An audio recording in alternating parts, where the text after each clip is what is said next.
벌 받을 때 있잖아요. 선생님한테 꼭 화나가지고 무슨 어떤 일이 있었는지 화나면 우리를 다 운동장으로 데려나갔죠. 운동장으로 데려나가지고 그래요. 갑자기 저 죽을 것 때까지 돌아오다 선착순 3명. 처음 이런 얘기를 들었을 때 그게 뭔지 모르니까 중학교 때 같은데 우리 그냥 선착순 3명인 게 무슨 뜻이야? 그걸 모르고 천천히 걷죠. 선생님 더 화나죠. 그래서 갔다 오면 3명 이제 열외되면서 너네들은 쉬어. 그리고 다시 선생님 그러죠. 다시 선착순 3명 저 죽을 꼴 때까지 가면 이게 장난이 아니구나. 열심히 달려가죠. 내가 그 첫 3명 안에 있어야 되니까 또 갔다 옵니다. 선생님이 또 화가 나셨는지 너네 3명은 또 쉬어라. 그리고 다시 한번 나머지 너네 또 빨리 못 달려. 선착순 3명 죽을 때까지 죽어라고 달려왔다 오지만 이번에는 안 되겠다. 달리면서 그런 거 이제 여러 번 해보면서 느꼈던 거는 한 번에 해야겠구나. 아니면 빨리 등수 안에 들어야 내가 몸이 편하겠다. 뭐 그런 생각들 해봅니다. 우선순위에 들어야 몸이 편하다. 무슨 혜택이 있던 하니까 쉬고 있는 애들 보면 그랬지. 미국에서도 선착순이라는 게 있죠. 뭐 똑같은 돈을 내고 영화를 보던 어딜 가던 예약을 하더라도 좋은 자리 누가 먼저 했느냐에 따라서 좋은 거 자리 되고 있습니다. 또 세일이나 뭐 이런 거 할 때 땡스기빙 지나서 추수감사절 지나서 블랙 프라이데이 세일할 때 선착순 먼저 눈앞에 서 있는 사람 더 좋은 거 가질 수 있는 더 좋은 가격에 할 수 있는 그런 게 있습니다. 이처럼 빠른 숫자 앞에 드는 거, 높은 등수 안에 드는 거, 그리고 높은 자리에 있는 건 뭐예요? 많은 혜택을 의미합니다. 그래서 같은 비행기를 타더라도 사실 비행기 탈 때 제일 안전한 부분은 이번에 아시아나가 그 꽁지 있는 부분이 터져서 그렇지 제일 안전한 부분은 꽁지 부분입니다. 사고가 나서 그렇지. 근데 느낌상은 그렇지 않죠. 느낌상은 그렇지 않은데 그래서 비즈니스석이나 좋은 자리 앞에 앉으려고 하죠. 앞에 앉으려고 하고 있습니다. 앞에 앉으려고 하죠.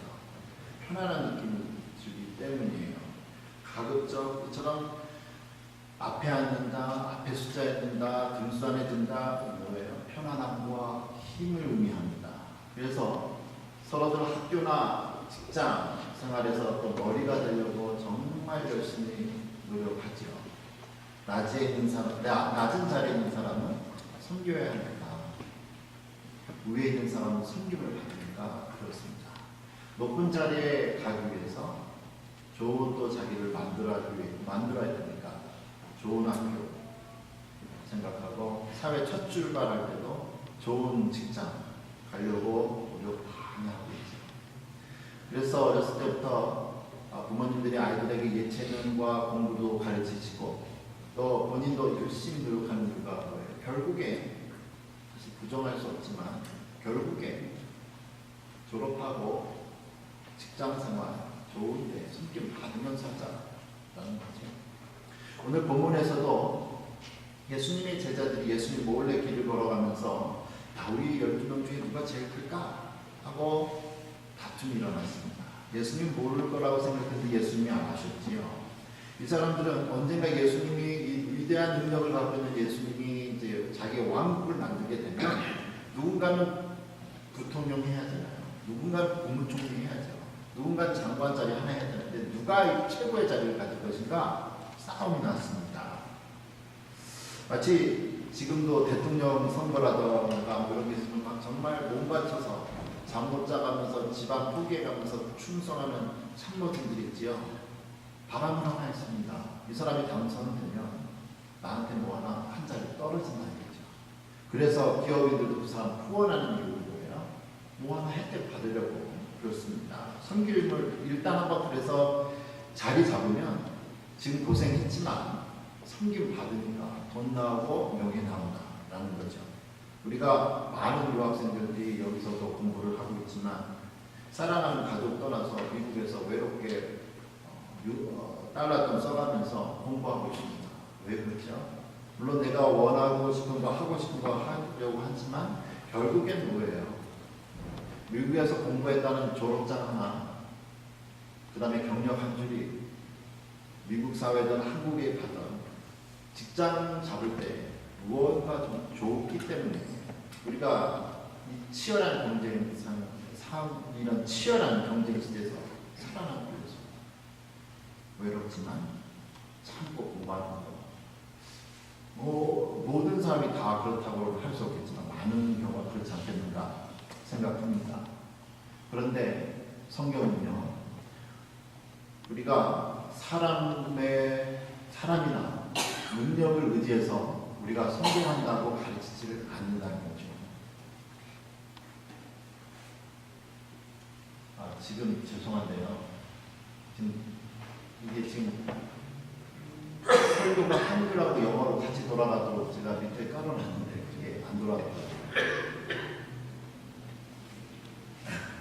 예, 지금 여호와 성경에서 예레미야 17장 5절과 8절에 뭐라고 말씀하시냐면, 성경 구절 밑에 내려가 보시면요, 여호와께서 박스 안에 처리되어 있습니다. 밑으로 좀 더 내려가셔야 되고요. 예.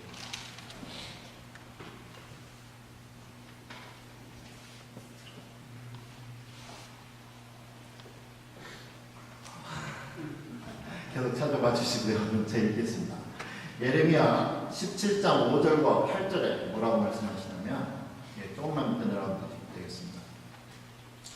여호와께서 이와 같이 말씀하시니라. 무릇 사람을 믿으며 육신으로 그의 힘을 삼고 마음이 여호와께서 떠날 그 사람은 저주를 받을 것이다. 누가요? 사람이 믿으며 육신으로 그 힘을 삼고 마음이 여호와께서 떠난 그 사람은 저주를 받을 것이다. 그는 사막의 떨기나무 같아서 좋은 일이 오는 것을 보지 못하고 광야 간조한 곳, 건건한 땅, 사람이 살지 않는 땅에 살리라. 그러나 무릇 여호와를 의지하며 여호와를 의뢰하는 사람은 복을 받을 것이다. 그는 물가에 심어진 나무가 그 뿌리를 강변에 뻗치고 더위가 올지라도 두려워하지 아니하며 그 잎이 청청하며 가무는 해에도 걱정이 없고 결실이 그치지 아니함 같으리라. 우리 예수님께서도 다시 한번 이 예레미야 말씀을 말씀하시죠. 우리가 사회에서 큰 사람이 될 수 있는 방법이 사람을 의지하는 것도 아니고 학벌을 의지하는 것이 아니다. 학연과 인맥과 지연이 아니다. 말씀합니다. 그러면서 35절에 우리가 섬김을 받기 위해서는 어떻게 되어야 되는가 말씀을 하시죠. 35절에 이렇게 말씀하고 있습니다. 예수께서 앉으사 12제자를 불러 이르시되 누구든지 첫째가 되고자 하면 무사람의 끝이 되며 무사람을 섬기는 자가 되어야 하리라.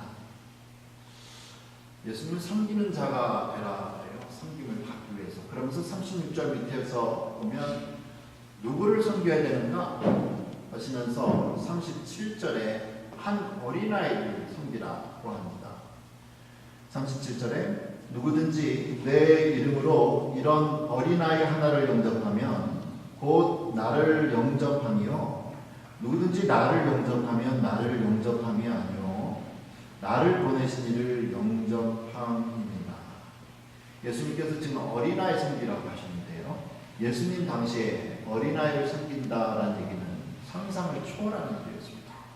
왜냐하면 사람을 살 때 여자 사람 수로도 치지 않았고요. 어린아이들 사람 수로도 치지 않았습니다. 오직 성인 남자만 사람 취급을 해서 세웠지요. 그런 사회였습니다. 현재는 뭐 많이 다를까요? 영국의 찰스 디킨스라는 사람이 올리버 트위스트라는 책을 썼습니다. 내용은 이제 배경이 뭐냐면 이제 영국의 산업혁명이 막 발전할 때 당시의 상황입니다. 주인공 아이가 이제 올리버인데요. 보아원에서 살게 됩니다.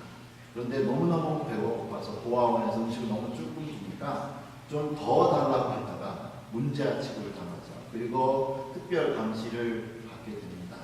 너무 부당하게 대우받고 거칠게 대우를 받으니까 도망치죠. 갈 곳이 없습니다. 갈 곳이 없어서 도둑 속으로 들어가게 되고요. 결국에 어느 날 도둑들하고 올리버가 부잣집을 도둑질을 가게 됩니다. 근데 얼마 지나서 안 와서 경찰한테 붙잡히죠.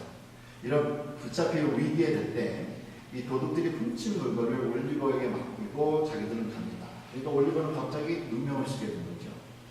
이때 부잣집 주인이 이 올리버의 무죄를 입증합니다. 그리고 나중에 알고 보니까 그 부잣집 주인이 이 올리버의 친아버지하고 아주 친한 사람이에요. 그래서 이 아이가 나중에 입양이 돼서 행복하게 산다라는 내용이 올리버 트위스트입니다. 이 소설을 통해서 찰스 디킨스가 이야기하고 싶은 건 뭐냐? 1800년대에 돈 했던 산업혁명 그 시대에 말살되어 가고 있는 어린이 노동력 착취들 그리고 고통을 당하는 이 노동자들을 소설을 통해서 사회에 고발을 하고 있었습니다. 그때도 그랬어요. 100년 전 조금 얼마 안 됐을 때 영국에서. 지금도 어떨까요? 지금 남대문 시장 안 가본 지가 너무너무 오래가고 한국 텔레비 안 본 지 참 오래됐는데 예전에 남대문 시장에 어머니 따라서 가면은 아저씨들이 막 그러죠. 뭐 골라. 그럼 애들이 막 오는 애들이 뭐 영화 같은 데서는 약장사 아저씨들이 날마다 오는 게 아니에요. 그러면서 약장사를 하지. 애들이 막 와. 그럼 애들, 그 주인 아저씨 하신 말씀 뭐예요? 애들은 가. 우리는 앞에서 자리만 차지하고 돈이 안 되니까 가라. 그런 것처럼 지금 현대도 어린아이들에 대해서 크게 관심을 갖지 않습니다. 지금도 그런데 100년 전에 영국 그 산업혁명 시대 때였는데 예수님 시대 2000년 전에 애들은 사람치고 나타났습니다. 그런데 그런 아이를 예수님이 내 이름으로 섬겨라 라는 것은 파격적인 말씀입니다. 저는 보통의 상식에서는 예수님이 맞지 않는 얘기를 잘 하셨어요. 그런 자들이 큰 자다라고 얘기해 줬습니다. 예수님이 가르친 중에 두 가지 한번 보죠. 예수님이 우리의 상식과는 너무나 다른 것을 가르치신 적이 한 번 있는데 또 한 번은 뭐냐? 헌금을 하실 때예요. 헌금을 하셨는데 많은 사람들이 헌금을 이제 와서 헌금 항아리가 성전에서 넣습니다. 근데 예수님이 보통 시력은 아니셨는지 보니까 어떤 여자가 딱 보니까 동전 2개를 넣었어요. 무슨 돈인지도 알아요. 2랩도를 넣었다 그래요. 예수님이 하시는 말씀이 어떻게 또 아셨는지 이 여자가 그날 헌금한 사람에서 700원을 받았다. 사람들이 제자들이 그러지. 아니 저 여자는 지금 무슨 말씀입니까? 저 여자 예수님이 그래. 저 여자는 지금 2랩돈밖에 안 냈다. 동전 2개밖에 안 냈다. 별거 아닌 것 같지만 이 여자 생활비 전부를 냈다. 다른 사람들은 많은 것 중에서 많은 부분을 냈지만 퍼센테이지를 봤을 때 이 여자 100% 다 냈다 하고 하죠. 우리랑 생각하는 게 예수님하고 틀리다. 그리고 또 한 번은 우리가 저희 어머니가 예전에 미국에 가서 좀 사세요. 같이 좀 살죠. 저기 예전에 부목사 때 한번 얘기했더니 우리 어머니가 하시는 말씀이 뭐라고 그러냐면 사람의 탈을 쓰고 어떻게 그럴 수 있나? 사람의 탈을 쓰는 거랑 미국에서 사는 건 무슨 상관이 있나요? 우리가 신랑이잖아요.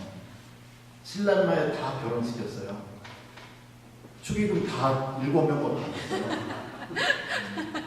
7명과 친구들한테 다 자기는 받아놓고서 근데 우리 어머니 말씀이 요즘 세상에 7명 되는 사람이 없더니 근데 나는 7명을 다 받아놓고서 내가 미국에 빨리 가면 내게 빚진 것 같아서 못 살겠다. 못 하겠다. 그래서 지금도 모르겠지만 아버지 돌아가시기 전까지는 우리 집 장롱 밑에 우리 누나들부터 시작해서 저 남동생, 여동생까지 결혼했을 때 결혼 축의금 용단이 쫙 있었습니다. 그래서 누가 5만 원 낸 사람은 우리 아버지, 어머니가 또 그 사람의 결혼식 있으면 5만 원 내죠. 근데 항상 우리는 이겨요. 우리는 7명이 이겨요. 그래서 아버지 그런 얘기를 하시는 거예요. 그래서 근데 어머니가 이제 오래 가면서 부담이 되는 거죠. 근데 돈을 안 버니까 돈은 한정돼 있죠. 나갈 돈은 많죠. 그래서 가끔가다 이게 너무 힘들어서 축의금, 조의금 내는 게 너무너무 힘들어서 미국 가고 싶어. 가끔가다 그런 얘기도 하시는데 지금은 체력이 안 돼서 못 오시고요. 그런 것처럼 결혼식이나 장례식이 할 때 우리가 우리랑 비슷한 사람, 수준 비슷한 사람 아니면 더 좋은 사람들을 부르죠. 근데 나중에 우리가 갚아야 되잖아요. 그게 참 큰 일이죠. 그러한 경우에 예수님이 오늘 이렇게 또 다른 방법으로 얘기하는 거예요. 사람들을 초대할 때 우리랑 비슷한 사람 아니면 더 좋은 사람을 초대하지 말아라. 예수님은 누가복음 14장에서 말씀하고 있습니다. 또 자기를 청한 자에게 이르시되 내가 점심이나 저녁이나 베풀거든 벗이나 형제나 친척이나 부한 이웃을 청하지 마라. 두렵건대 그 사람들이 너를 도로 청하여 내게 갚음이 될까 하노라. 잔치를 베풀거든 차라리 가난한 자들과 몸 불편한 자들과 전은 자들과 맹인들을 청하라. 그리하면 그들이 갚을 것이 없으므로 내게 복이 되리니 이는 의인들의 부활시에 내가 갚음을 받겠습니다. 예수님은 우리에게 섬김을 받고도 우리에게 갚을 수 없는 사람들을 섬기라고. 어린아이들이 특히나 돈이 어딨어요. 근데 그런 애들 섬기라고.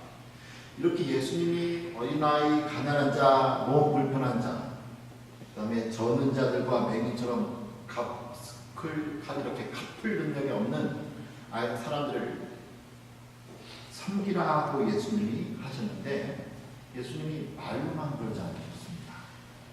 예수님이 친히 본인이 말씀하신 그 가르침을 따라서 십자가에서 죽으심으로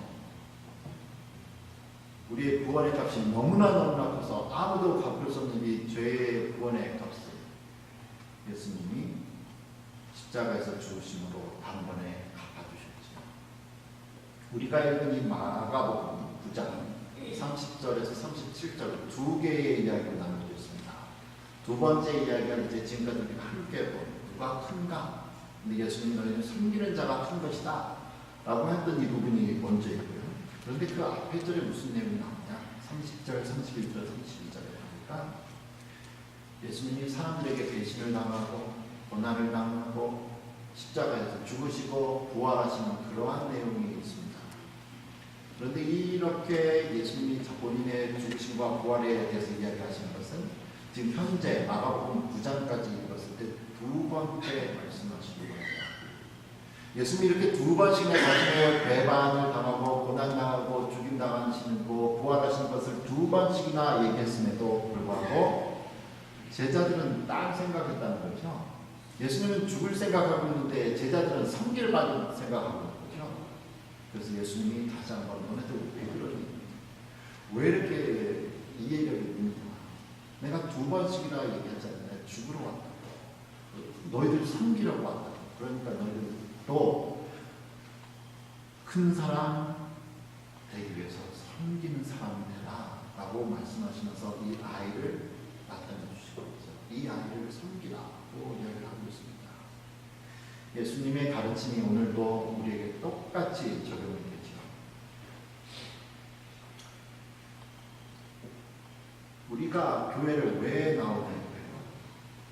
우리가 교회를 왜 다니는가? 특히 우리가 이민교회라는 특수 상황에서 이민교회를 가지고 있는데 한국에서는 20%가 교회를 다니지만 미국에서는 75%가 한인 이민자들이 교회를 다니는데 왜 교회를 나오냐? 솔직히 물어봐야죠. 어떠한 경제적인 이익을 위해서 우리가 교회를 나옵니다. 자녀의 정보, 교육 정보를 위해서 교회를 나오나? 왜 나오나? 그런데 예수님은 교회가 또 그리스도인들이 무엇을 얻기 위해서 신앙생활을 하는 것이 아니라 섬기기 위해서, 주기 위해서라고 말씀을 하고 계시죠. 누구를 섬기라는 거죠? 그러면 본문에서는 예수님은 어린아이라고 얘기했습니다. 멀리 가지는 못하죠. 선교지에 정말 멀리 가지는 못하죠. 그럼 우리 주변에 어린아이가 있잖아요. 어린아이가. 나의 어린 그런 어린아이뿐만 아니라 어린아이가 누구 있겠는가 하는 거죠. 얼마 전에 제가 구역장 분들하고 기도원을 한번 간 적이 있는데요. 기도원에 가면 그 버스 안에서 제 미니밴 안에서 이야기 오고 가서 제가 사실 그때 많이 회개했는데 뭘 회개했냐면 구역장분 한 분 중에 한 분이 우리 교회 안 나오시는 분 여러 가지 이유로 인해서 아파서든 와이드가 없어서 못 오시는 구역 식구들 챙기시는데 신방 받는 거죠. 그 중에 한 분이 서금순한 권사님이십니다. 자녀들이 주일날 일하니까 와이가 없고 본인도 몸이 너무 안 좋으시니까 혼자 오실 수 없고 예배는 드리고 싶으신데 신방 가셨대요. 죄송하게도 제가 우리 교회 분들 신방 다 해봤습니다. 그리고 어떤 분도 필요하신 분들 제가 자주 갔어요. 근데 저도 정말 이 서금순 권사님이 제 마음에 확 빠지는 거예요. 신방 못 가봤습니다. 너무너무 좋습니다. 그래도 감사한 건 그 구역장께서 그런 신방 가신다고 하니까 너무 감사했고, 그래서 너무너무 정말 죄송해도 오늘 아침에 댁에다 다시 한번 전화드려봤는데 아무도 안 오시고, 그래서 어저께 그 구역장 분하고 수요일날 댁에 한번 찾아가 뵙기로 했습니다. 우리 교회 식구 가운데 도움이 필요한 사람이 누군가? 교회가 교인이 어떠한 이유에서든 출석이 너무 없는데 전화 한 번 안 한다. 섭섭하겠죠? 우리 아내 사람들, 우리 교인, 제가 아버지지만 우리 옆집에 있는 아이들 제가 안 챙기잖아요. 우리 아이 챙기죠. 우리 한 연약장역에서 주소록에 있는 교인된 한 가족들 우리가 먼저 챙겨야 되지 않겠습니까? 경제적으로 어렵다거나 또 건강이 어렵다거나 정신적으로 영적으로 어려운 그분들 먼저 와야 되지 않겠습니까? 그래서 디모데전서 5장 8절에 이렇게 말씀하죠.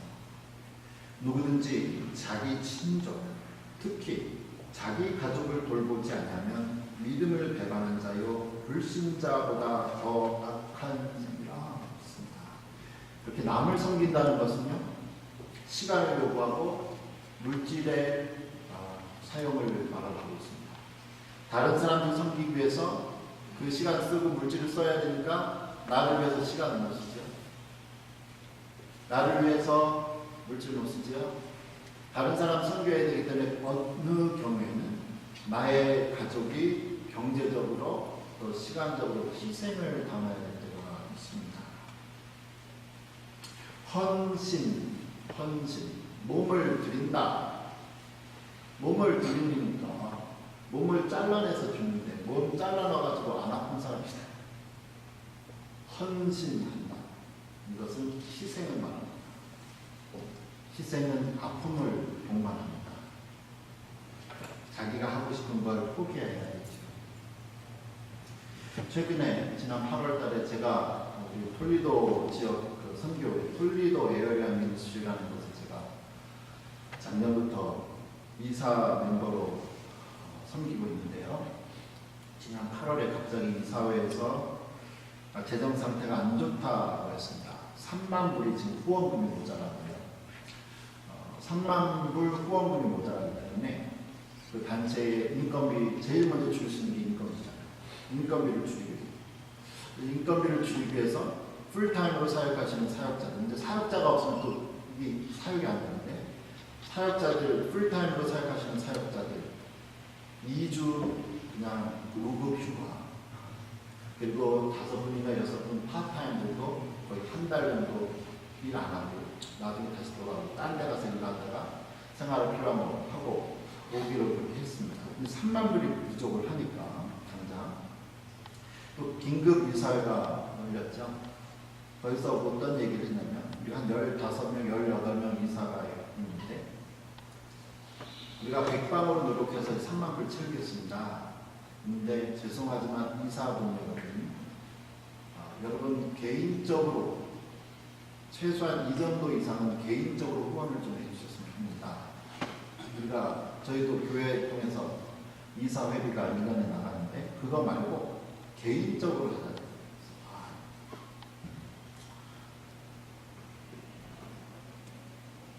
9월 말까지 해달라고 왔습니다. 어떻게 해야 될지 모르겠더라고요. 교회에다 얘기를 해서 더 받아내달라고 얘기를 해야 되는지 그래서 혼자 기도만 하고 있었는데요. 얼마 전에 신방을 가게 됐죠. 신방 학원에 나오는데 봉투 한 장을 주세요. 신방이라고. 목사님 개인적으로 필요하신 데 쓰십시오. 저희 못 받습니다. 옥신각신 싸웠죠. 그날 제 3차 대전 날 뻔했어요. 그쪽에선 받아야 된다, 저는 못 받는다. 그래서 어떻게 해요? 일단은 갖고 왔죠. 이거 어떻게 하지? 근데 나오는데 뒤통수에 딱 했던 말 있죠. 절대 교회 헌금 받지 마세요. 목사님 꼭 필요하셨어요. 그래서 이거 어떻게 해야 되노? 집에 운전하면서 왔습니다. 집에 와서 보니까 그 금액이 제가 무슨 얘기 하려는지 아시죠? 그 금액이 글쎄 우리 이사회에서 개인적으로 추가 미니멈 금액이 딱 있는 거죠. 그래서 그 돈 오래 갖고 있으면 제가 쓰니까 날 밟자마자 당장 가서 선교회에다가 헌금하고 왔는데 교회는 안 했어요. 그러니까 괜찮죠?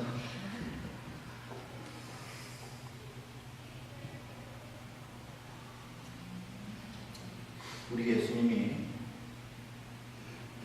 우리는요 예수님을 사랑하는 사람들입니다.